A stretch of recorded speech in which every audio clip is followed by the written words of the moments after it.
The Haunted and the Haunters, or The House and the Brain by Edward Bulwer Lytton. A friend of mine, who is a man of letters and a philosopher, said to me one day, as if between jest and earnest, "Fancy! Since we last met, I've discovered a haunted house in the midst of London." Really haunted, and by what? Ghosts? Well, I can't answer that question. All I know is this: 6 weeks ago, my wife and I were in search of a furnished apartment. Passing a quiet street, we saw on the window of one of the houses a bill, "Apartments, furnished." The situation suited us. We entered the house, liked the rooms, engaged them by the week, and left them the third day. No power on earth could have reconciled my wife to stay longer, and I don't wonder at it. What did you see? Excuse me, I have no desire to be ridiculed as a superstitious dreamer, nor, on the other hand, could I ask you to accept on my affirmation what you would hold to be incredible without the evidence of your own senses. Let me only say this: it was not so much what we saw or heard, in which you might fairly suppose that we were the dupes of our own excited fancy, or the victims of imposture in others, that drove us away, as it was an undefinable terror which seized both of us whenever we passed by the door of a certain unfurnished room, in which we neither saw nor heard anything. And the strangest marvel of all was that for once in my life I agreed with my wife, silly woman though she be, and allowed, after the third night, that it was impossible to stay a fourth in that house. Accordingly, on the fourth morning, I summoned the woman who kept the house and attended on us, and told her that the rooms did not quite suit us, and we would not stay out our week. She said dryly, "I know why you have stayed longer than any other lodger. Few ever stayed a second night, none before you a third. But I take it they have been very kind to you." "They who?" I asked, affecting to smile. "Why, they who haunt the house, whoever they are. I don't mind them. I remember them many years ago, when I lived in this house, not as a servant, but I know they will be the death of me some day. I don't care, I'm old, and must die soon anyhow, and then I shall be with them, and in this house still." The woman spoke with so dreary a calmness that really it was a sort of awe that prevented my conversing with her further. I paid for my week, and too happy were my wife and I to get off so cheaply. "You excite my curiosity," said I. "Nothing I should like better than to sleep in a haunted house. Pray give me the address of the one which you left so ignominiously." My friend gave me the address, and when we parted, I walked straight towards the house thus indicated. It is situated on the north side of Oxford Street, in a dull but respectable thoroughfare. I found the house shut up, no bill at the window, and no response to my knock. As I was turning away, a beer boy, collecting pewter pots at the neighboring areas, said to me, "Do you want anyone at that house, sir?" "Yes. I heard it was to be let." "Let? Why, the woman who kept it is dead, has been dead these 3 weeks, and no one can be found to stay there, though Mr. J. offered ever so much. He offered mother, who charged for him 1 a week just to open and shut the windows, and she would not." "Would not? And why?" "The house is haunted, and the old woman who kept it was found dead in her bed, with her eyes wide open. They say the devil strangled her." "Oh! You speak of Mr. J. Is he the owner of the house?" "Yes." "Where does he live?" "In G Street. No, Undine." "Nien. What is he? In any business?" "No, so nothing particular, a single gentleman." I gave the pot boy the gratuity earned by his liberal information, and proceeded to Mr. J. in G Street, which was close by the street that boasted the haunted house. I was lucky enough to find Mr. J. at home, an elderly man with intelligent countenance and prepossessing manners. I communicated my name and my business frankly. I said I heard the house was considered to be haunted, that I had a strong desire to examine a house with so equivocal a reputation, that I should be greatly obliged if he would allow me to hire it, though only for a night. I was willing to pay for that privilege whatever he might be inclined to ask. "Sir," said Mr. J. with great courtesy, "the house is at your service, for as short or as long a time as you please. Rent is out of the question. The obligation will be on my side should you be able to discover the cause of the strange phenomena, which at present deprive it of all value. I cannot let it, for I cannot even get a servant to keep it in order or answer the door. Unluckily, the house is haunted, if I may use that expression, not only by night, but by day, though at night the disturbances are of a more unpleasant, and sometimes of a more alarming character. The poor old woman who died in it 3 weeks ago was a pauper whom I took out of a workhouse, for in her childhood she had been known to some of my family, and had once been in such good circumstances that she had rented that house of my uncle. She was a woman of superior education and strong mind, and was the only person I could ever induce to remain in the house. Indeed, since her death, which was sudden, and the coroner's inquest, which gave it a notoriety in the neighborhood, I have so despaired of finding any person to take charge of the house, much more a tenant, that I would willingly let it rent free for a year to anyone who would pay its rates and taxes. How long is it since the house acquired this sinister character? That I can scarcely tell you, but very many years since. The old woman I spoke of said it was haunted when she rented it between 30 and 40 years ago. The fact is that my life has been spent in the East Indies and in the civil service of the company. I returned to England last year, on inheriting the fortune of an uncle, among whose possessions was the house in question. I found it shut up and uninhabited. I was told that it was haunted, that no one would inhabit it. I smiled at what seemed to me so idle a story. I spent some money in repairing it, added to its old-fashioned furniture, a few modern articles advertised it, and obtained a lodger for a year. He was a colonel, on half-pay. He came in with his family, a son and a daughter, and 4 or 5 servants. They all left the house the next day, and, although each of them declared that he had seen something different from that which had scared the others, a something still was equally terrible to all. I really could not in conscience sue, nor even blame the colonel for breach of agreement. Then I put in the old woman I have spoken of, and she was empowered to let the house in apartments. I never had one lodger who stayed more than 3 days. I do not tell you their stories to know 2 lodgers have there been exactly the same phenomena repeated. It is better that you should judge for yourself than enter the house with an imagination influenced by previous narratives. Only be prepared to see and to hear something or other, and take whatever precautions you yourself please. Have you never had a curiosity yourself to pass a night in that house? Yes. I passed not a night, but 3 hours in broad daylight alone in that house. My curiosity is not satisfied, but it is quenched. I have no desire to renew the experiment. You cannot complain, you see, sir, that I am not sufficiently candid, and unless your interest be exceedingly eager and your nerves unusually strong, I honestly add, that I advise you not to pass a night in that house. My interest is exceedingly keen, said I, and though only a coward will boast of his nerves in situations wholly unfamiliar to him, yet my nerves have been seasoned in such variety of danger that I have the right to rely on them even in a haunted house.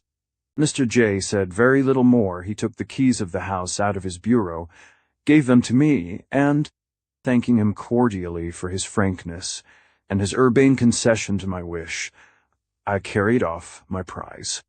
Impatient for the experiment, as soon as I reached home, I summoned my confidential servant, a young man of gay spirit, fearless temper, and as free from superstitious prejudice as anyone I could think of. Said I, you remember in Germany how disappointed we were at not finding a ghost in that old castle, which was said to be haunted by a headless apparition. Well, I have heard of a house in London which, I have reason to hope, is decidedly haunted. I mean to sleep there tonight. From what I hear, there is no doubt that something will allow itself to be seen or to be heard, something, perhaps, excessively horrible. Do you think if I take you with me, I may rely on your presence of mind, whatever may happen? Oh, sir, pray trust me, answered F., grinning with delight.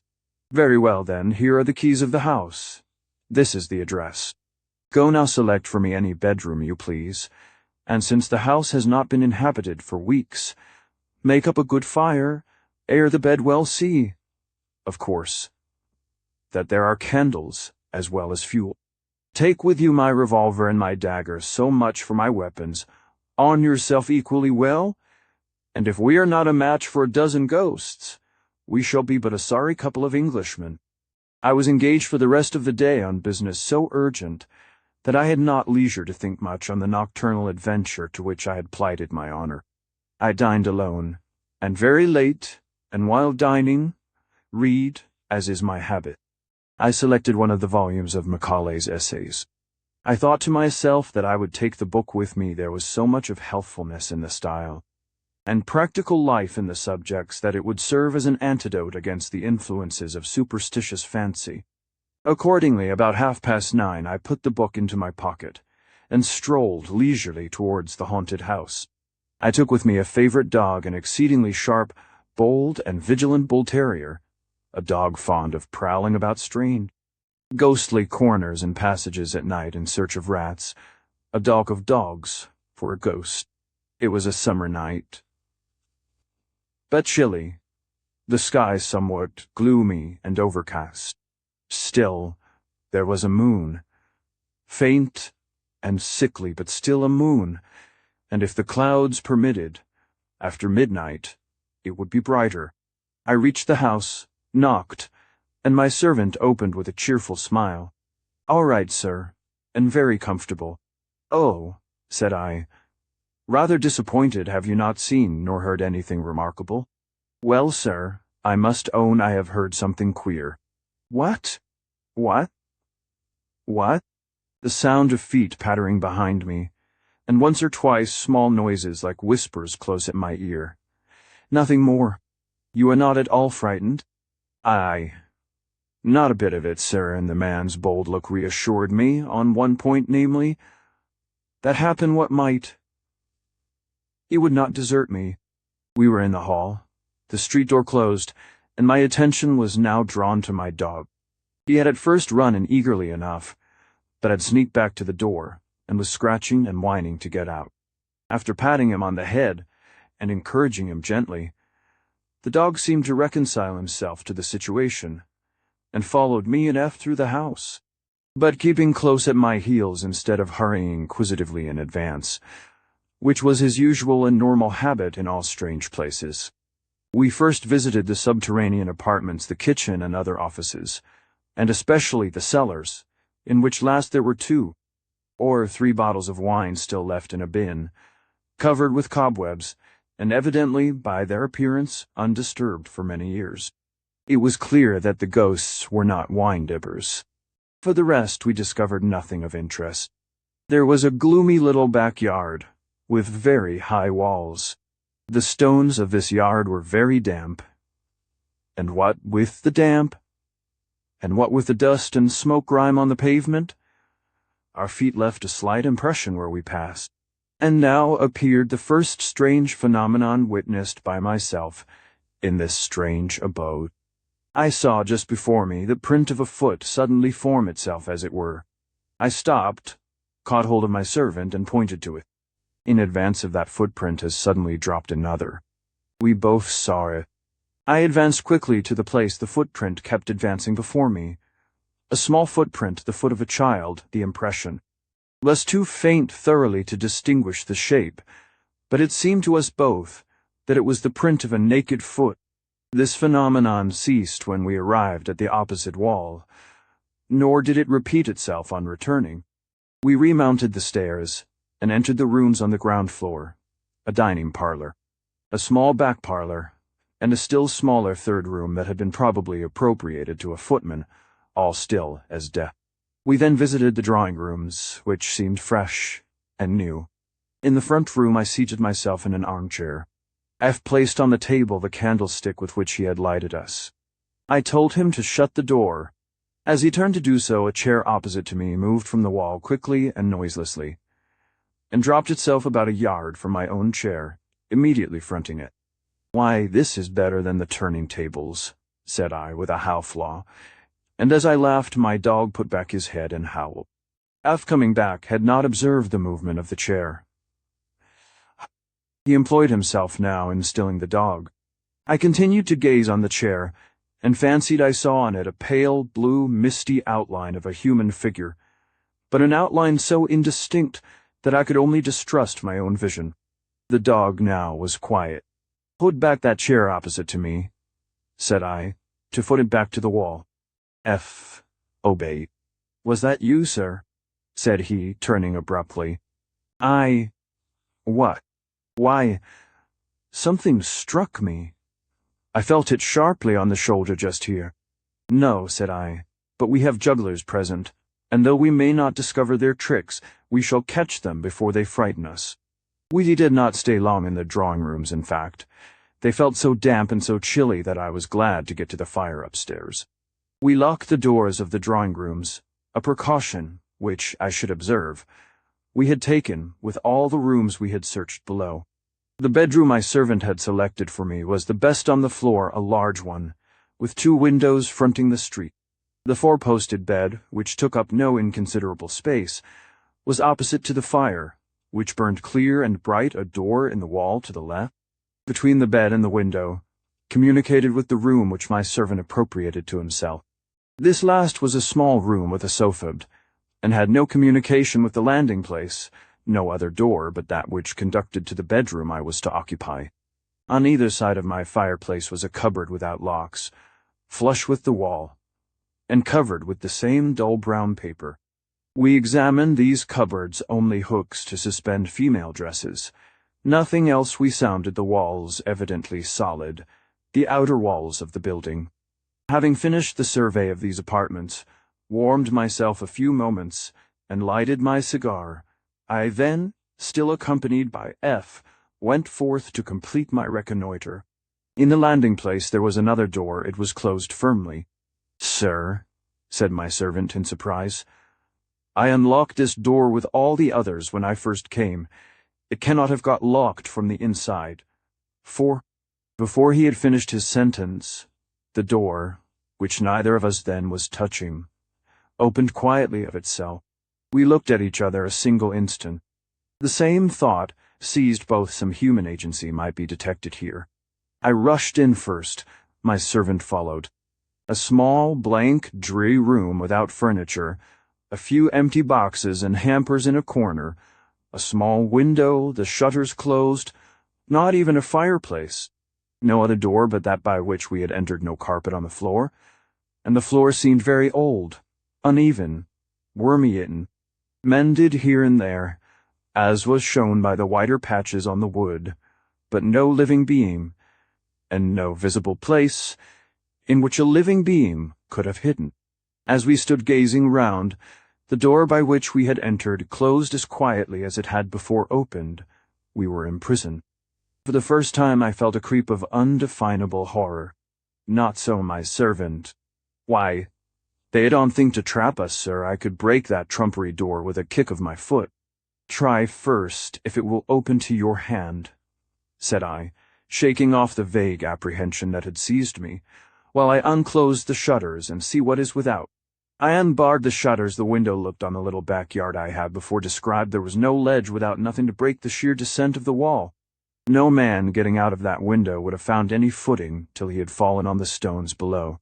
F, meanwhile, was vainly attempting to open the door. He now turned round to me and asked my permission to use force. And I should here state, in justice to the servant, that, far from evincing any superstitious terrors, his nerve, composure, and even gaiety amidst circumstances so extraordinary, compelled my admiration, and made me congratulate myself on having secured a companion in every way fitted to the occasion. I willingly gave him the permission he required, but though he was a remarkably strong man, his force was as idle as his milder efforts. The door did not even shake to his stoutest kick. Breathless and panting, he desisted. I then tried the door myself, equally in vain. As I ceased from the effort, again that creep of horror came over me, but this time it was more cold and stubborn. I felt as if some strange and ghastly exhalation were rising up from the chinks of that rugged floor, and filling the atmosphere with a venomous influence hostile to human life. The door now very slowly and quietly opened, as of its own accord. We precipitated ourselves into the landing place. We both saw a large pale light as large as the human figure, but shapeless and unsubstantial, move before us, and ascend the stairs that led from the landing into the attics. I followed the light, and my servant followed me. It entered, to the right of the landing, a small garret, of which the door stood open. I entered in the same instant. The light then collapsed into a small globule, exceedingly brilliant and vivid, rested a moment on a bed in the corner, quivered, and vanished. We approached the bed, and examined it a half-tester, such as is commonly found in attics devoted to servants. On the drawers that stood near it we perceived an old faded silk kerchief, with the needle still left in a rent half repaired. The kerchief was covered with dust. Probably it had belonged to the old woman who had last died in that house, and this might have been her sleeping room. I had sufficient curiosity to open the drawers. There were a few odds and ends of female dress, and 2 letters tied round with a narrow ribbon of faded yellow. I took the liberty to possess myself of the letters.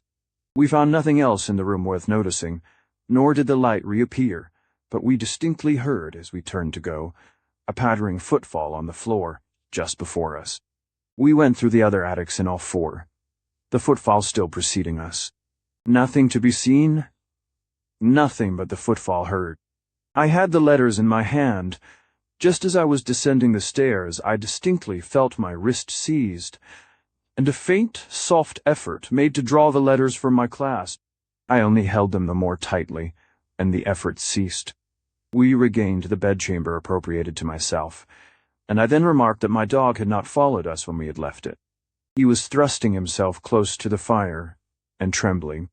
I was impatient to examine the letters, and while I read them, my servant opened a little box, in which he had deposited the weapons I had ordered him to bring, took them out, placed them on a table close at my bedhead, and then occupied himself in soothing the dog, who, however, seemed to heed him very little. The letters were short. They were dated the dates exactly 35 years ago. They were evidently from a lover to his mistress, or a husband to some young wife.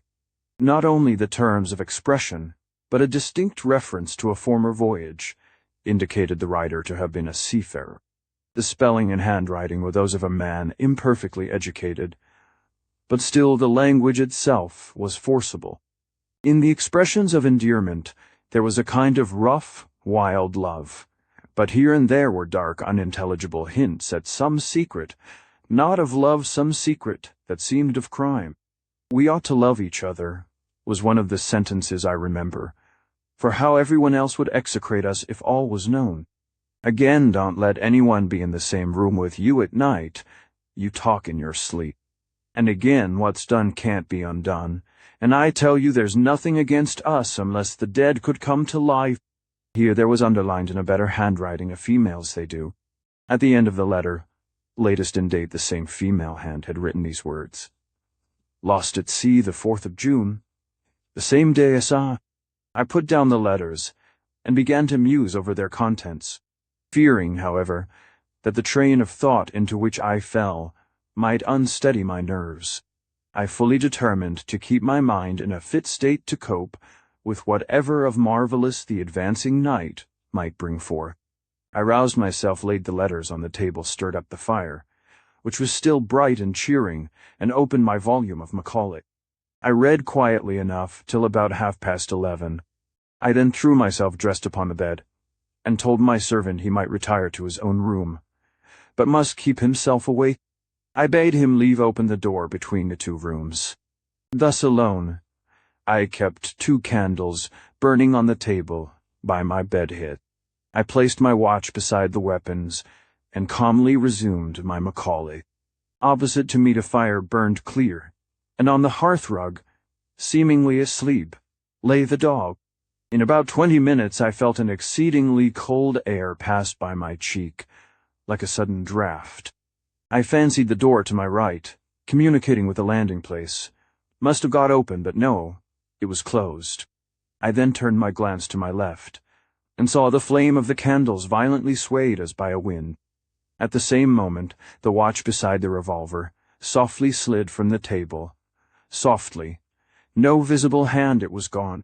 I sprang up, seizing the revolver with the one hand, the dagger with the other. I was not willing that my weapons should share the fate of the watch. Thus armed, I looked round the floor, no sign of the watch. 3 slow, loud, distinct knocks were now heard at the bedhead. My servant called out, "Is that you, sir?" "No, be on your guard." The dog now roused himself and sat on his haunches, his ears moving quickly backwards and forwards. He kept his eyes fixed on me with a look so strange that he concentrated all my attention on himself.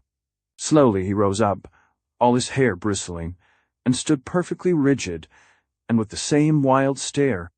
I had no time, however, to examine the dog. Presently my servant emerged from his room, and if ever I saw horror in the human face, it was then. I should not have recognized him had we met in the street, so altered was every lineament. He passed by me quickly, saying, in a whisper that seemed scarcely to come from his lips, "Run! Run! It is after me!" He gained the door to the landing, pulled it open, and rushed forth. I followed him into the landing involuntarily, calling him to stop, but without heeding me, he bounded down the stairs, clinging to the balusters, and taking several steps at a time.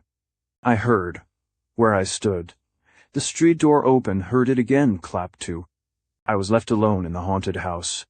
It was but for a moment that I remained undecided whether or not to follow my servant. Pride and curiosity alike forbade so dastardly a flight. I re-entered my room, closing the door after me, and proceeded cautiously into the interior chamber. I encountered nothing to justify my servant's terror. I again carefully examined the walls to see if there were any concealed door. I could find no trace of one, not even a seam in the dull brown paper with which the room was hung. How then had the thing, whatever it was, which had so scared him, obtained ingress, except through my own chamber? I returned to my room, shut and locked a door that opened upon the interior one, and stood on the hearth, expectant and prepared. I now perceived that the dog had slunk into an angle of the wall, and was pressing himself close against it, as if literally striving to force his way into it. I approached the animal and spoke to it. The poor brute was evidently beside itself with terror. It showed all its teeth, the slaver dropping from its jaws, and would certainly have bitten me if I had touched it. It did not seem to recognize me. Whoever has seen at the zoological gardens a rabbit, fascinated by a serpent, cowering in a corner, may form some idea of the anguish which the dog exhibited. Finding all efforts to soothe the animal in vain, and fearing that his bite might be as venomous in that state as in the madness of hydrophobia, I left him alone, placed my weapons on the table beside the fire, seated myself, and recommenced my Macaulay, perhaps in order not to appear seeking credit for a courage, or rather a coolness, which the reader may conceive I exaggerate. I may be pardoned if I pause to indulge in 1 or 2 egotistical remarks, as I hold presence of mind, or what is called courage, to be precisely proportioned to familiarity with the circumstances that lead to it. So I should say that I had been long sufficiently familiar with all experiments that appertain to the marvelous. I had witnessed many very extraordinary phenomena in various parts of the world, phenomena that would be either totally disbelieved if I stated them, or ascribed to supernatural agencies. Now, my theory is that the supernatural is the impossible, and that what is called supernatural is only a something in the laws of nature, of which we have been hitherto ignorant. Therefore, if a ghost rise before me, I have not the right to say so. Then the supernatural is possible, but rather, so, then, the apparition of a ghost is contrary to received opinion, within the laws of nature, that is, not supernatural. Now, in all that I had hitherto witnessed, and indeed in all the wonders which the amateurs of mystery in our age record as facts, a material living agency is always required. On the continent you will find still magicians who assert that they can raise spirits. Assume for the moment that they assert truly, Still the living material form of the magician is present, and he is the material agency by which, from some constitutional peculiarities, certain strange phenomena are represented to your natural senses. Accept again as truthful the tales of spirit manifestation in America, musical or other sounds writings on paper, produced by no discernible hand, articles of furniture moved without apparent human agency, or the actual sight and touch of hands, to which no bodies seem to belong still. There must be found the medium, or living being, with constitutional peculiarities capable of obtaining these signs. In fine, in all such marvels, supposing even that there is no imposture, there must be a human being like ourselves by whom, or through whom, the effects presented to human beings are produced. It is so with the now familiar phenomena of mesmerism or electrobiology. The mind of the person operated on is affected through a material living agent. Nor, supposing it true that a mesmerized patient can respond to the will or passes of a mesmerizer 100 miles distant, is the response less occasioned by a material being? It may be through a material fluid, call it electric, call it odic, call it what you will, which has the power of traversing space and passing obstacles, that the material effect is communicated from one to the other. Hence, all that I had hitherto witnessed, or expected to witness, in this strange house, I believe to be occasioned through some agency or medium, as mortal as myself, and this idea, necessarily, prevented the awe with which those who regard as supernatural things, that are not within the ordinary operations of nature, might have been impressed by the adventures of that memorable night. As then, it was my conjecture that all that was presented, or would be presented to my senses, must originate in some human being gifted by constitution with the power so to present them, and having some motive so to do. I felt an interest in my theory which, in its way, was rather philosophical than superstitious, and I can sincerely say that I was in as tranquil a temper for observation as any practical experimentalist could be in awaiting the effects of some rare, though perhaps perilous, chemical combination. Of course, the more I kept my mind detached from fancy, the more the temper fitted for observation would be obtained, and I therefore riveted eye and thought on the strong daylight sense in the page of my Macaulay. I now became aware that something interposed between the page and the light. The page was overshadowed. I looked up, and I saw what I shall find it very difficult, perhaps impossible, to describe. It was a darkness shaping itself forth from the air in very undefined outline. I cannot say it was of a human form, and yet it had more resemblance to a human form, or other shadow, than to anything else. As it stood, wholly apart and distinct from the air, and the light around it, its dimensions seemed gigantic, the summit nearly touching the ceiling. While I gazed, a feeling of intense cold seized me. An iceberg before me could not more have chilled me, nor could the cold of an iceberg have been more purely physical. I feel convinced that it was not the cold caused by fear. As I continued to gaze, I thought, but this I cannot say with precision, that I distinguished two eyes looking down on me from the height. One moment I fancied that I distinguished them clearly, the next they seemed gone, that still two rays of a pale blue light frequently shot through the darkness, as from the height on which I half believed, half doubted, that I had encountered the eyes. I strove to speak, my voice utterly failed me. I could only think to myself, is this fear? It is not fear. I strove to rise in vain. I felt as if weighed down by an irresistible force. Indeed, my impression was that of an immense and overwhelming power opposed to my volition.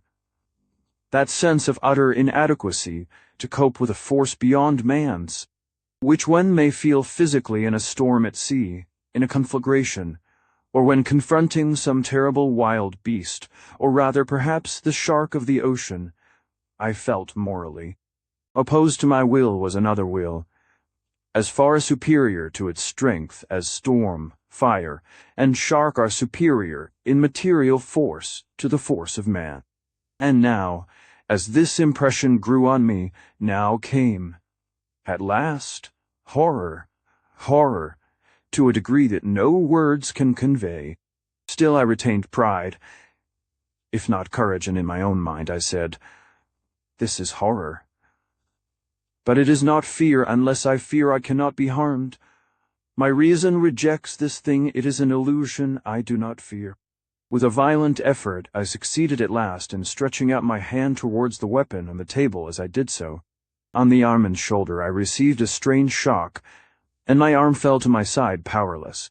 And now, to add to my horror, the light began slowly to wane from the candles. They were not, as it were, extinguished, but their flame seemed very gradually withdrawn. It was the same with the fire.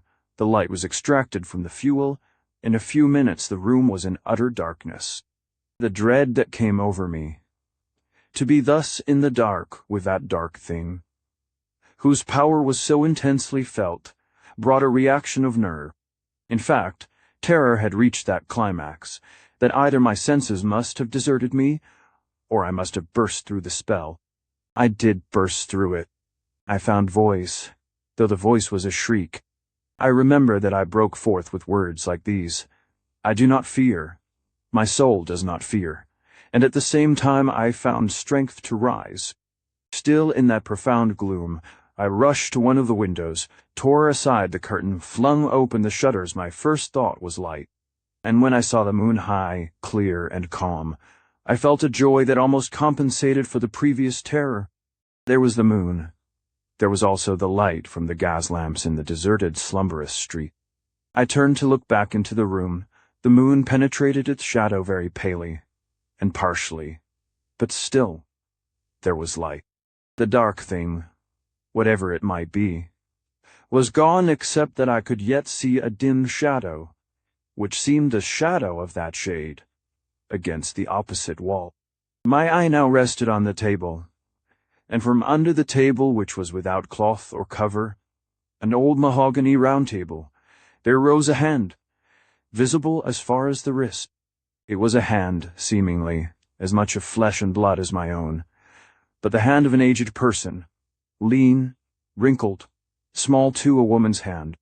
That hand very softly closed on the 2 letters that lay on the table hand, and letters both vanished. There then came the same 3 loud, measured knocks I had heard at the bedhead before this extraordinary drama had commenced. As those sounds slowly ceased, I felt the whole room vibrate sensibly, and at the far end there rose, as from the floor, sparks or globules like bubbles of light, many-colored green, yellow, fired, azure, up and down, to and fro, hither, thither, as tiny will-o'-the-wisps. The sparks moved, slow or swift, each at its own caprice. A chair, as in the drawing-room below, was now advanced from the wall without apparent agency, and placed at the opposite side of the table. Suddenly, as forth from the chair, there grew a shape, a woman's shape. It was distinct as a shape of life, ghastly as a shape of death. The face was that of youth, with a strange, mournful beauty. The throat and shoulders were bare, the rest of the form in a loose robe of cloudy white. It began sleeking its long yellow hair, which fell over its shoulders. Its eyes were not turned towards me, but to the door. It seemed listening, watching, waiting. The shadow of the shade in the background grew darker, and again I thought I beheld the eyes gleaming out from the summit of the shadow, eyes fixed upon that shape. As if from the door, though it did not open, there grew out another shape, equally distinct, equally ghastly, a man's shape, a young man's.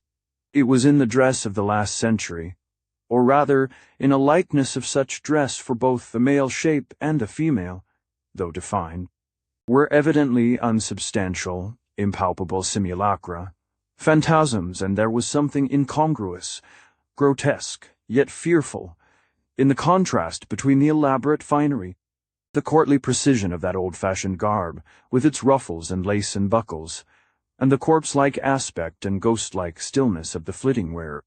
Just as the male shape approached the female, the dark shadow started from the wall, all 3 for a moment wrapped in darkness.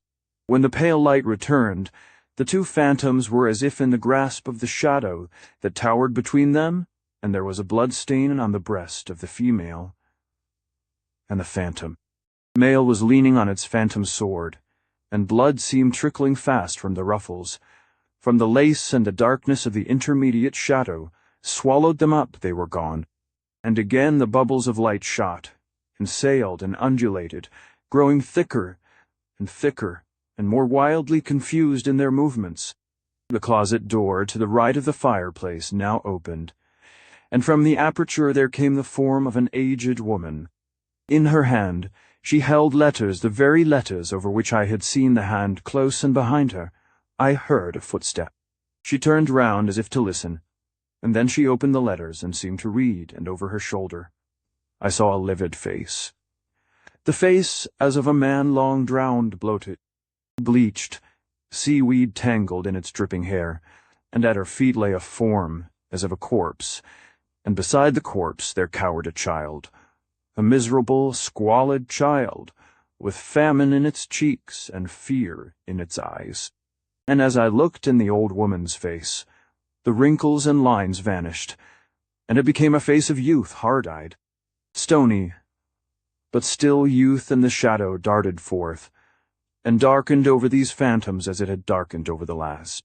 Nothing now was left but the shadow, and on that my eyes were intently fixed, till again eyes grew out of the shadow, malignant, serpent eyes, and the bubbles of light again rose and fell, and in their disordered, irregular, turbulent maze mingled with the wan moonlight. And now from these globules themselves, as from the shell of an egg, monstrous things burst out, the air grew filled with them, larvae so bloodless and so hideous that I can in no way describe them except to remind a reader of the swarming life which the solar microscope brings before his eyes. In a drop of water, things transparent, supple, agile, chasing each other, devouring each other, forms like naught ever beheld by the naked eye. As the shapes were without symmetry, so their movements were without order.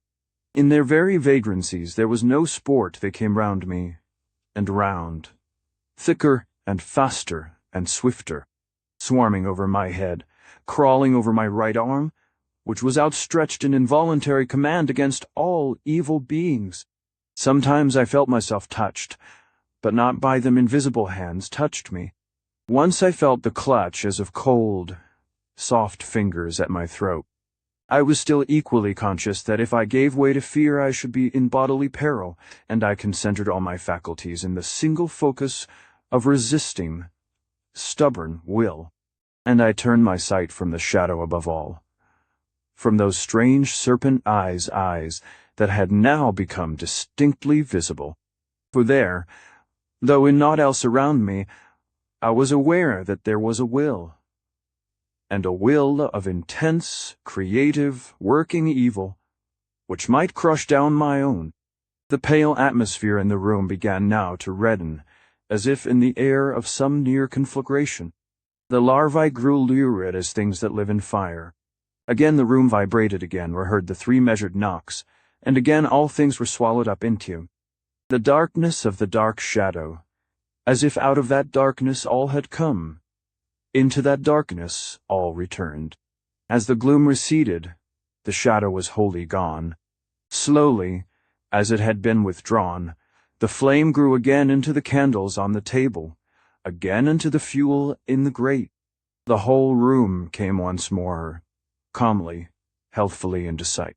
The 2 doors were still closed, the door communicating with the servants' room still locked. In the corner of the wall, into which he had so convulsively niched himself, lay the dog. I called to him, no movement. I approached. The animal was dead.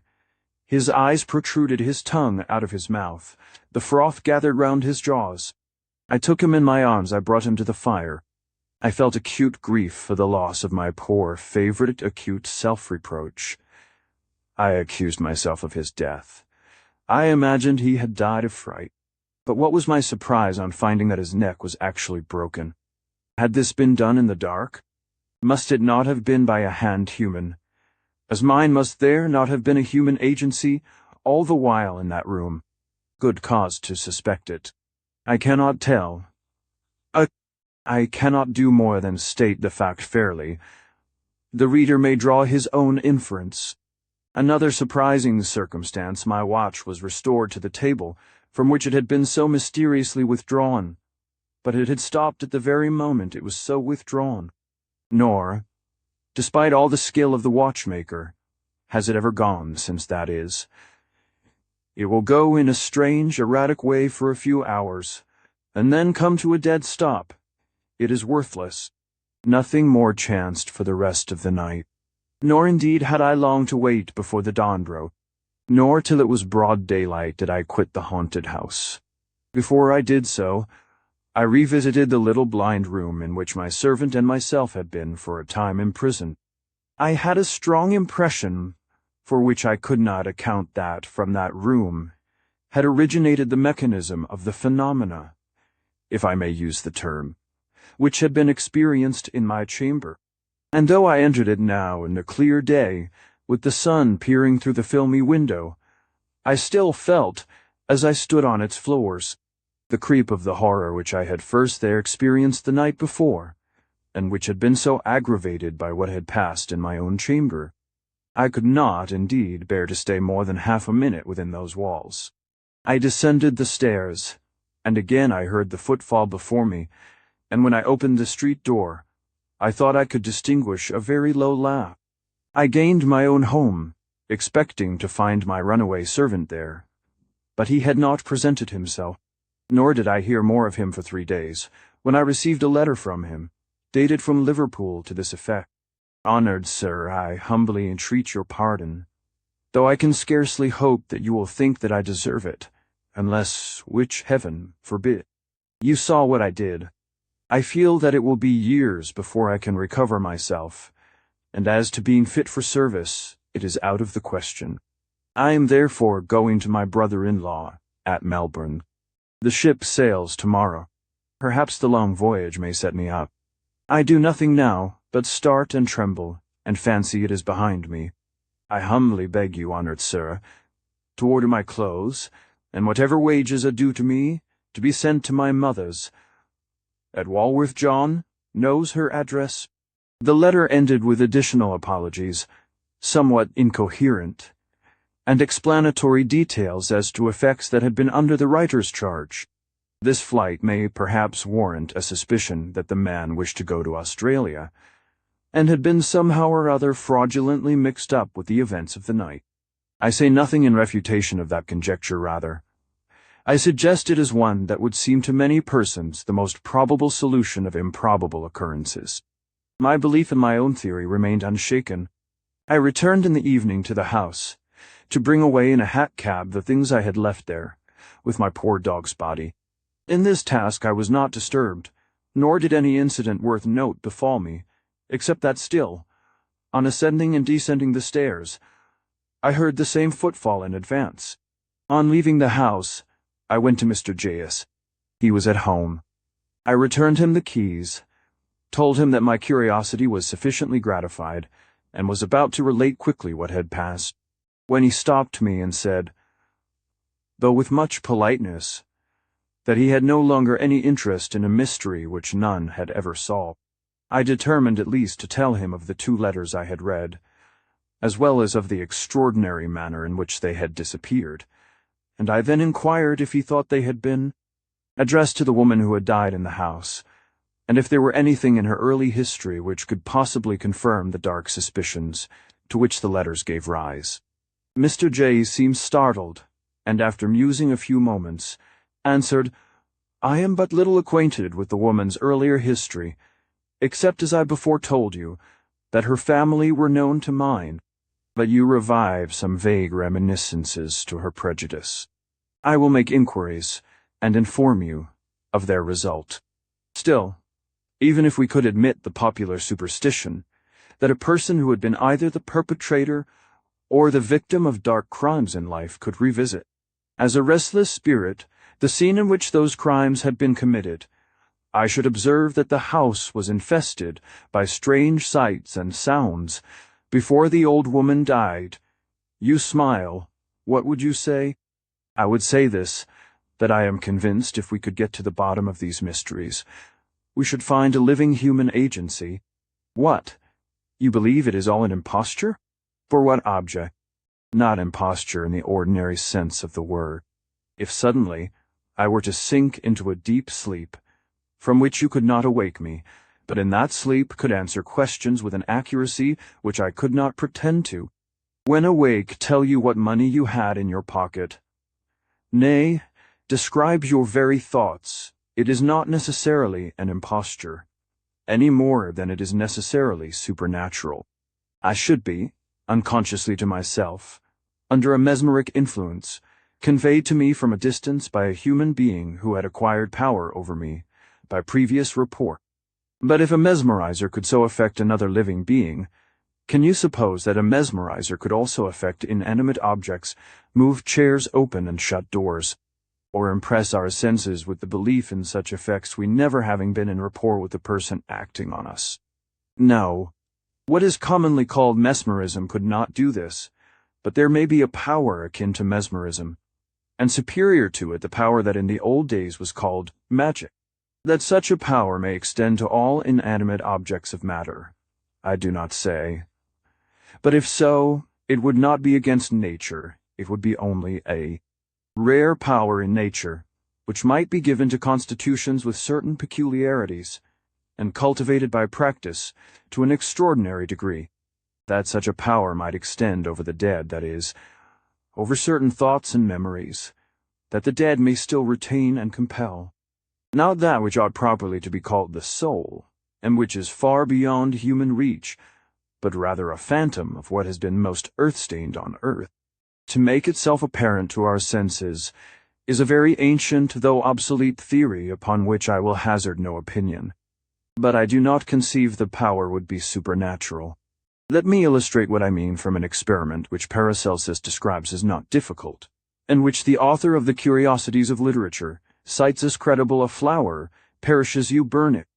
Whatever were the elements of that flower while it lived are gone, dispersed. You know not whither you can never discover, nor recollect them. But you can, by chemistry, out of the burned dust of that flower, raise a spectrum of the flower, just as it seemed in life. It may be the same with the human being. The soul has as much escaped you as the essence or elements of the flower. Still you may make a spectrum of it.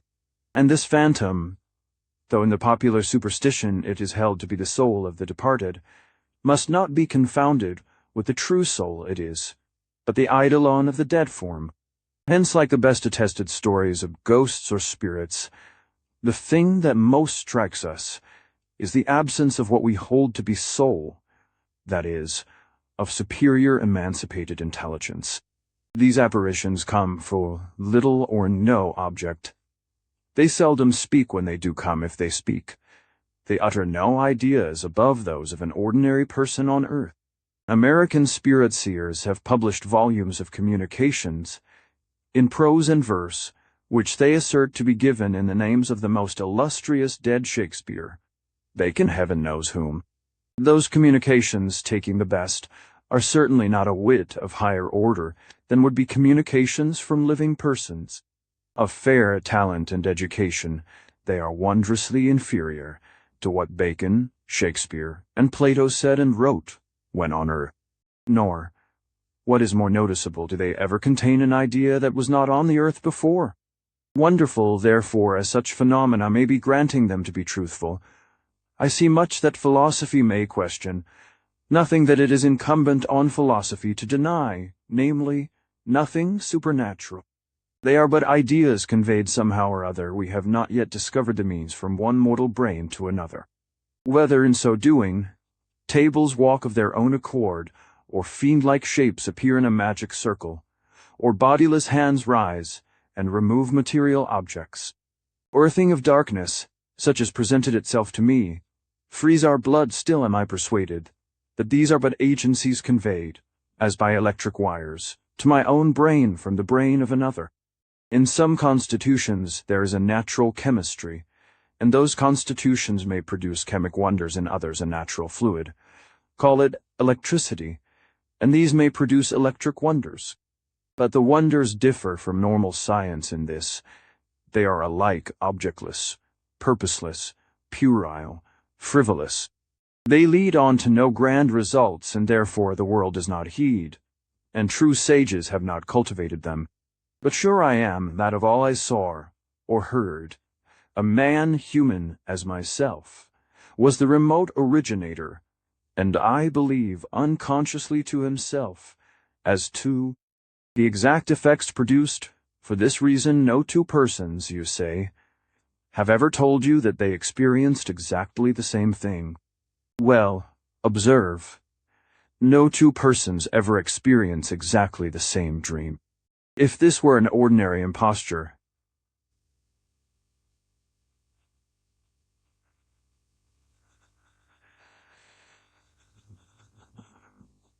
the machinery would be arranged for results that would but little vary. If it were a supernatural agency permitted by the Almighty, it would surely be for some definite end. These phenomena belong to neither class. My persuasion is that they originate in some brain now far distant, that brain had no distinct volition in anything that occurred, that what does occur reflects but its devious, motley, ever-shifting, how-formed thoughts, in short, that it has been but the dreams of such a brain put into action and invested with a semi-substance, that this brain is of immense power, that it can set matter into movement, that it is malignant and destructive. I believe some material force must have killed my dog. The same force might, for aught I know, have sufficed to kill myself, had I been as subjugated by terror as the dog had my intellect, or my spirit given me no countervailing resistance in my will. It killed your dog. That is fearful. Indeed, it is strange that no animal can be induced to stay in that house, not even a cat. Bats and mice are never found in it. The instincts of the brute creation detect influences deadly to their existence. Man's reason has a sense less subtle because it has a resisting power more supreme. But enough, do you comprehend my theory? Yes, though imperfectly, and I accept any crotchet part in the word, however odd, rather than embrace at once the notion of ghosts and hobgoblins we imbibed in our nurseries. Still, to my unfortunate house, the evil is the same. What on earth can I do with the house? I will tell you what I would do. I am convinced from my own internal feelings that the small, unfurnished room at right angles to the door of the bedroom which I occupy forms a starting point or receptacle for the influences which haunt the house, and I strongly advise you to have the walls opened, the floor removed, nay, the whole room pulled down. I observe that it is detached from the body of the house, built over the small backyard, and could be removed without injury to the rest of the building. And you think, if I did that, you would cut off the telegraph wires. Try it. I am so persuaded that I am right, that I will pay half the expense if you will allow me to direct the operations. Nay, I am well able to afford the cost. For the rest, allow me to write to you. About 10 days after I received a letter from Mr. J. telling me that he had visited the house, since I had seen him, that he had found the 2 letters I had described replaced in the drawer from which I had taken them, that he had read them with misgivings like my own, that he had instituted a cautious inquiry about the woman to whom I rightly conjectured they had been written. It seemed that 36 years ago, a year before the date of the letters, she had married, against the wish of her relations, an American of very suspicious character. In fact, he was generally believed to have been a pirate. She herself was the daughter of very respectable tradespeople, and had served in the capacity of a nursery governess before her marriage. She had a brother, a widower, who was considered wealthy, and who had one child of about 6 years old. A month after the marriage, the body of this brother was found in the Thames. Near London Bridge there seemed some marks of violence about his throat, but they were not deemed sufficient to warrant the inquest in any other verdict than that of found drowned. The American and his wife took charge of the little boy, the deceased brother having by his will left his sister the guardian of his only child, and in event of the child's death, the sister inherited. The child died about 6 months afterwards. It was supposed to have been neglected and ill-treated. The neighbors deposed to have heard it shriek at night. The surgeon who had examined it after death said that it was emaciated as if from want of nourishment, and the body was covered with livid bruises. It seemed that one winter night the child had sought to escape, crept out into the backyard, tried to scale the wall, fallen back exhausted, and been found at morning on the stones in a dying state. But though there was some evidence of cruelty, there was none of murder, and the aunt and her husband had sought to palliate cruelty by alleging the exceeding stubbornness and perversity of the child, who was declared to be half-witted. Be that as it may, at the orphan's death, the aunt inherited her brother's fortune. Before the first wedded year was out, the American quitted England abruptly and never returned to it. He obtained a cruising vessel, which was lost in the Atlantic 2 years afterwards. The widow was left in affluence, but reverses of various kinds had befallen her. A bank, broken investment failed, she went into a small business, and became insolvent. Then she entered into service, sinking lower and lower, from housekeeper down to maid-of-all work, never long retaining a place. Though nothing decided against her character was ever alleged, she was considered sober, honest, and peculiarly quiet in her ways. Still nothing prospered with her, and so she had dropped into the workhouse, from which Mr. J. had taken her, to be placed in charge of the very house which she had rented as mistress in the first year of her wedded life.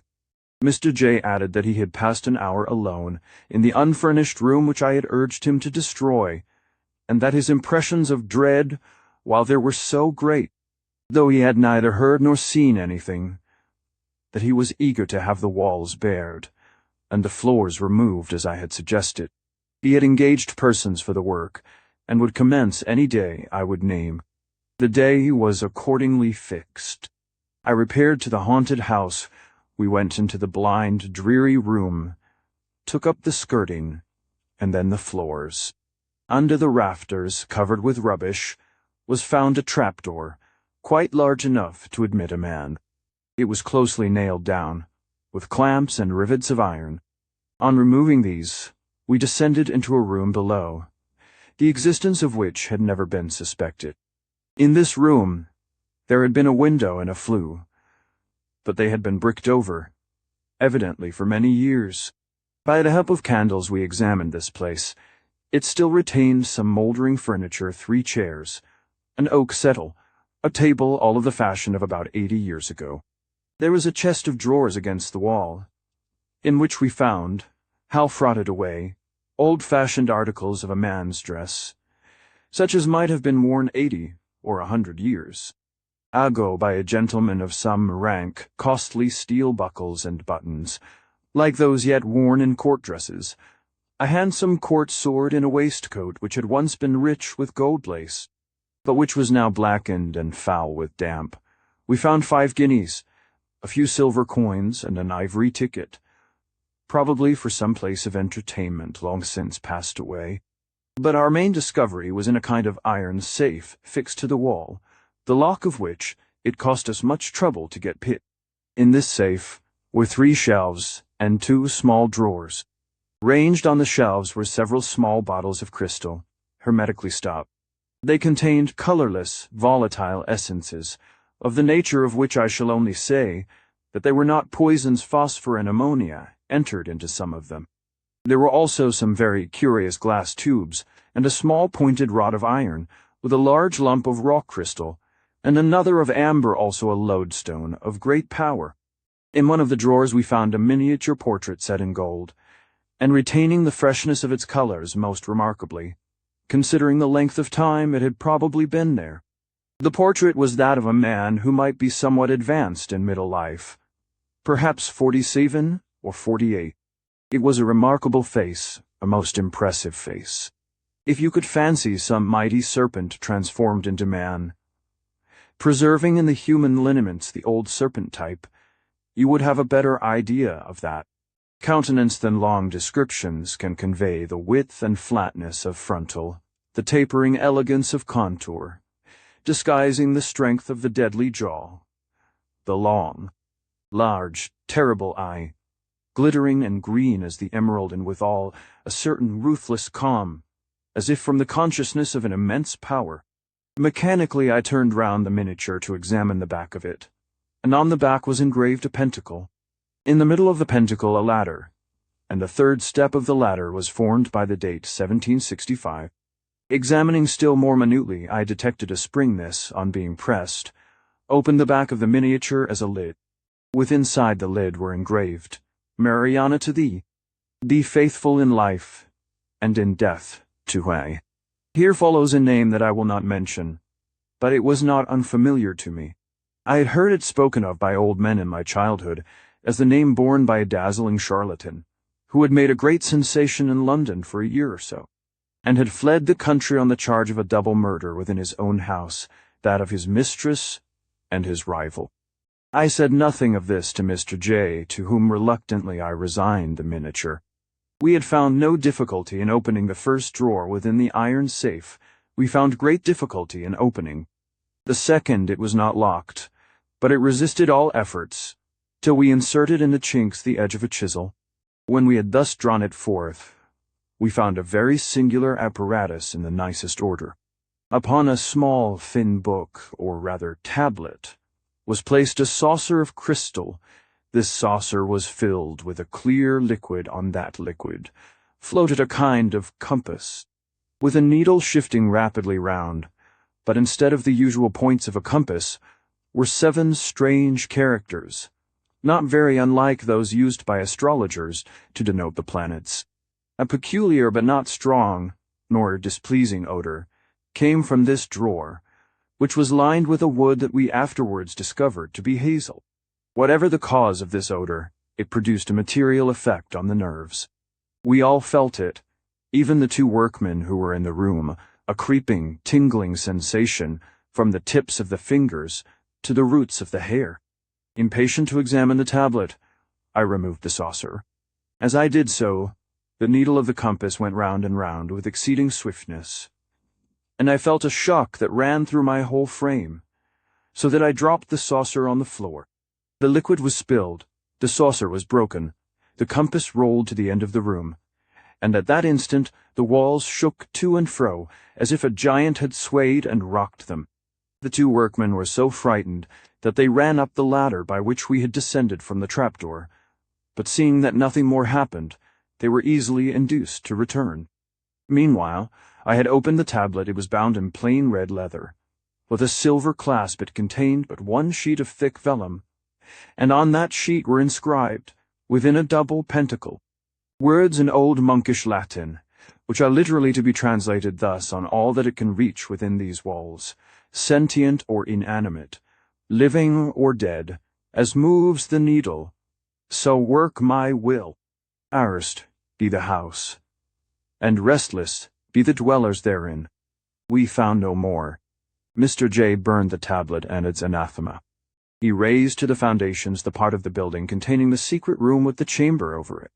He had then the courage to inhabit the house himself for a month, and a quieter, better-conditioned house could not be found in all London. Subsequently he let it to advantage, and his tenant has made no complaints.